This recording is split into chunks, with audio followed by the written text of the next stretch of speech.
شروع اللہ کا نام لے کر جو بڑا مہربان نہایت رحم والا ہے۔ ان فرشتوں کی قسم جو ڈوب کر کافروں کی جان کھینچ لیتے ہیں، اور ان کی جو مومنوں کی جان آسانی سے نکالتے ہیں، اور ان کی جو تیرتے ہوئے جاتے ہیں پھر لپک کر آگے بڑھتے ہیں۔ پھر دنیا کے کاموں کا انتظام کرتے ہیں کہ وہ دن آ کر رہے گا جس دن وہ زلزلہ آئے گا، پھر اس کے پیچھے اور زلزلہ آئے گا۔ اس دن لوگوں کے دل خوف زدہ ہوں گے اور آنکھیں جھکی ہوئی۔ کافر کہتے ہیں کیا ہم الٹے پاؤں پھر لوٹیں گے؟ بھلا جب ہم کھوکھلی ہڈیاں ہو جائیں گے تو پھر زندہ کیے جائیں گے؟ کہتے ہیں کہ یہ لوٹنا تو سراسر نقصان کا لوٹنا ہوگا۔ تو بس وہ ایک ڈانٹ ہوگی، اس وقت وہ سب میدان حشر میں آ جمع ہوں گے۔ بھلا تم کو موسیٰ کی حکایت پہنچی ہے جب ان کے پروردگار نے ان کو پاک میدان یعنی طویٰ میں پکارا اور حکم دیا کہ فرعون کے پاس جاؤ کہ وہ سرکش ہو رہا ہے، پھر اس سے کہو کہ کیا تو چاہتا ہے کہ پاک ہو جائے اور میں تجھے تیرے پروردگار کا رستہ بتاؤں تاکہ تجھ کو خوف پیدا ہو؟ غرض انہوں نے اس کو بہت بڑی نشانی دکھائی مگر اس نے جھٹلایا اور نہ مانا۔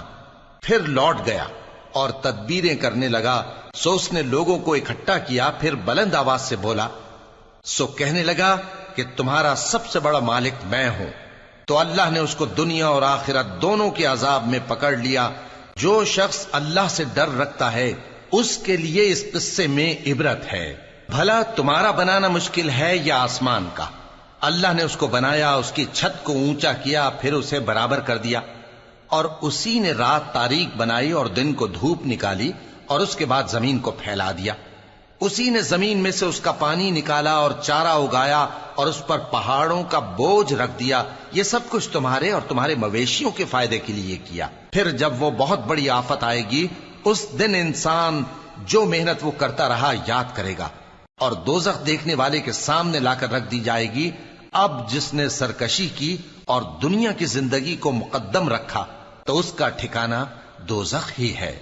اور جو اپنے پروردگار کے سامنے کھڑے ہونے سے ڈرتا اور نفس کو بیجا خواہشوں سے روکتا رہا تو اس کا ٹھکانہ بہشت ہی ہے۔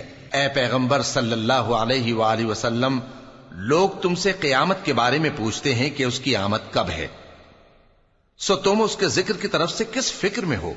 اس کا منتہا یعنی واقع ہونے کا وقت تمہارے پروردگار ہی کو معلوم ہے۔ جو شخص اس سے ڈر رکھتا ہے تم تو اسی کو ڈر سنانے والے ہو۔ جب وہ اس کو دیکھیں گے تو ایسا خیال کریں گے کہ گویا دنیا میں صرف ایک شام یا ایک صبح رہے۔